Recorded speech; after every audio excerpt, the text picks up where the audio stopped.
खेती के लिए जो हम खाद का चयन करते हैं वो बहुत महत्वपूर्ण होता है। पंजाब जिस रास्ते पे चला, रासायनिक खाद का जिस तरीके से अंधाधुंध प्रयोग किया, उत्पादन ज़रूर बढ़ा, लेकिन आज उसके दुष्परिणाम भी सबके सामने हैं। खेती की सेहत लगातार गिर रही है, ज़मीनें बंजर हो रही हैं और ऐसी स्थिति में फिर बढ़ता हुआ उत्पादन घटने लगता है और वो ज़मीन हमारे लिए धीरे धीरे किसी काम की नहीं रह जाती है। तो जो प्राकृतिक तरीके से खेती की बात की जा रही है वही है कि हम खेती के साथ साथ हम उस खाद को प्रयोग करें जो प्राकृतिक रूप से हमारे बीच में उपलब्ध है। तो ये एक फार्म हाउस में तरीका है। अभी तक आपने देखा होगा कि किस तरीके से गाय के गोबर और गौमूत्र से जो जीवामृत और घन जीवामृत बनाया जाता था, लेकिन इन्होंने देखिए 2-3 चीज़ें और प्रयोग की हैं। बकरी की खाद, मुर्गी की खाद, कबूतर की खाद और अन्य सामग्री। तो बकरी की खाद, मुर्गी की खाद और कबूतर की खाद का प्रयोग आपने बहुत कम सुना होगा, लेकिन इन्होंने इसका बखूबी इस्तेमाल किया क्योंकि अपने फार्म हाउस में इन्होंने बकरी को भी जगह दी है, बकरी पालन भी कर रहे हैं। मुर्गी मतलब देसी मुर्गियां भी पाली हुई हैं और उसके साथ साथ स्वैच्छिक रूप से कबूतर भी आते हैं। तो वो कबूतर भी यहाँ पर निवास करते हैं, तो उनसे जो खाद पैदा होती है, उनसे जो उनकी जो उनका बिट है वो मिलता है, उसका भी इन्होंने उपयोग किया है। कैसे उपयोग किया है हम आपको दिखाते हैं। हमें ये बात ध्यान रखनी है कि देसी गौवंश के पेट में या उसके गोबर में सबसे ज़्यादा माइक्रोब्स होते हैं। 1 ग्राम गोबर में कई करोड़ माइक्रोब्स यानी सूक्ष्म जीवाणु होते हैं 1 ग्राम गोबर में। खेतों में जिस तरह से स्थितियां हैं आप जानते हैं, ये मिट्टी को फसल ले पाए इस युक्त बनाने का काम सिर्फ और सिर्फ माइक्रोब्स करते हैं। अर्थात समझिएगा, अगर आप अपने रोम को नहीं देख पाते तो आप किसी पौधे के रोम को देख पाएंगे क्या? उस रोम जो है मिट्टी से जो खनिज पदार्थ हैं उनको अवशोषित करेगा। तो मिट्टी को इस रूप में, भुरभुरा रूप में खनिज पदार्थ लेने के रूप में बना देने का काम कौन कर सकता है? माइक्रोब्स कर सकते हैं। माइक्रोब्स जानवरों के पेट में सबसे ज़्यादा पाए जाते हैं। अन्य व्यवस्थाएं भी हैं लेकिन सबसे ज़्यादा जानवरों के। और किस जानवर के पेट में सबसे पाया जाता है? तो जो भारत के देसी ब्रीड के जानवर हैं उनके पेटों में इसकी मात्रा सर्वाधिक होती। कुछ प्रयोग हुए जिन प्रयोग में और भी काम होना है, हम खाली यहीं पर नहीं रुक जाना है कि तो देसी गौवंश की जो गाय हैं उनमें देखा गया है कि इसकी संख्या सर्वाधिक है। अभी ये प्रयोग और भी होना बाकी है। हो सकता है कुछ और ऐसे जीव, कोई ऐसे जानवर आ जाए हमारे आसपास जिनमें गाय के मात्रा से भी ज़्यादा कुछ होता हो, लेकिन निश्चित तौर पर एक परंपरागत रूप से देखा जाए कि गायों में माइक्रोब्स की संख्या सर्वाधिक है। तो हम ताज़ा गाय का गोबर ले लें, इसके बाद 5 से 10 लीटर गौमूत्र ले लें। गौमूत्र डाल दो इसमें, ले आओ उधर से। तो 5 से 10 लीटर गौमूत्र इसमें डाल दिया। हाँ ले आओ, ले आइए। इस तरह से इसमें गौमूत्र डाल दिया गया। वो भी लाइए, वो उसमें भी है। अच्छा ठीक, 5 से 10 लीटर गौमूत्र डाल दिया गया। अब बेसन, 1 से 2 किलो बेसन डाल दीजिए। ये मान लीजिए अभी ये प्रयोग के तौर पर ये अच्छा, बेसन दलहनी का यानी दाल का बेसन होना चाहिए।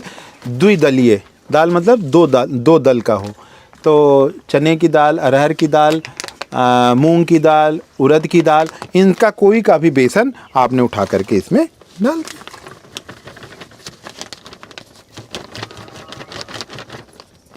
ये हो गया। अब 1 से 2 किलो मीठा पदार्थ डाल दीजिए। तो मीठे पदार्थ के रूप में गुड़ डाल सकते हैं, फलों का गूदा डाल सकते हैं। क्या ये डाल दीजिए। अच्छा, इसमें हमने एक चीज़ और डाली, ये गुड़ डाल दिया। गुड़ क्या करता है, गौमूत्र क्या करता है, इस पर भी बात कर ली जाए।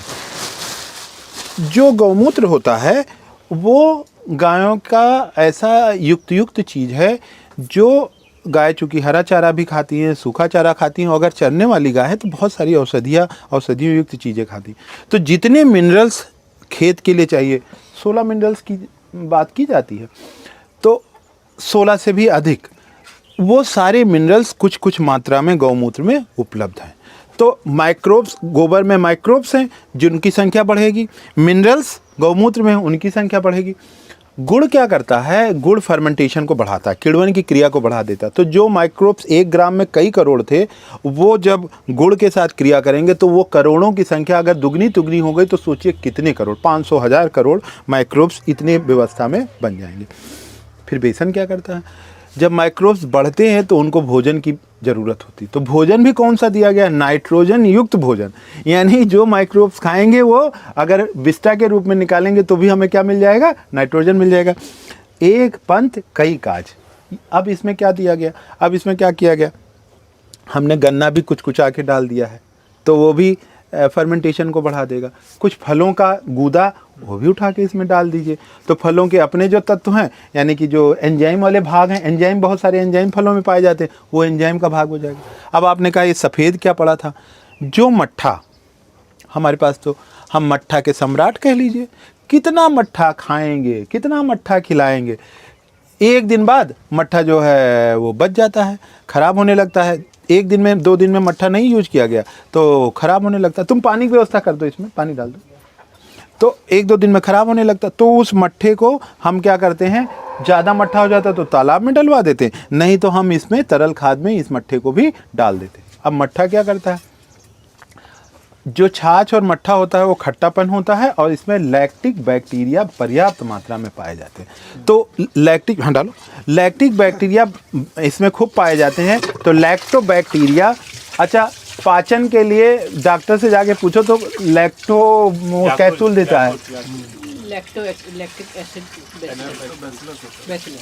वही दिया जाता है, याकुट में भी होता है। और तो ये सारी व्यवस्थाएं अपने खेत में, तो अभी कल पोषण वाला बात होगा, तो हमने आज इन्होंने एक शब्द लिखा भी था कि सॉइल का, मनुष्य का, जानवर का, सबके पोषण की तरीके एक से है। तो ये इन्होंने एक मॉडल विकसित किया है। यहाँ किसानों की ट्रेनिंग भी होती है, किसान को सिखाया भी जाता है। अगर किसान इस तरह के प्रोडक्ट को तैयार करता है तो न सिर्फ अपने खेत को उपजाऊ बना पाएगा, बल्कि अपने साथ साथ वो 4 पैसे भी कमा सकेगा। तो ये किसान की समृद्धि का मॉडल है। उसका जीता जागता नतीजा आपको दिखा दें कि हमारे पीछे देख सकते हैं कि गन्ने का खेत है, हमारे दूसरे तरफ देख सकते हैं कि ये ज़मीन है, और ज़मीन का कलर, जो मिट्टी का कलर है, वो इस बात को बताता है कि ये मिट्टी कितनी उपजाऊ है। क्योंकि अगर जिस तरह इंसान के रंग रूप को देखकर हम बीमारियां बता सकते हैं, डॉक्टर उसकी नसों को पकड़कर उसके त्वचा को देखकर बीमारी बता देता है, उसी तरह मिट्टी की शक्ल को देखकर भी ये बताया जा सकता है कि मिट्टी कितनी स्वस्थ है।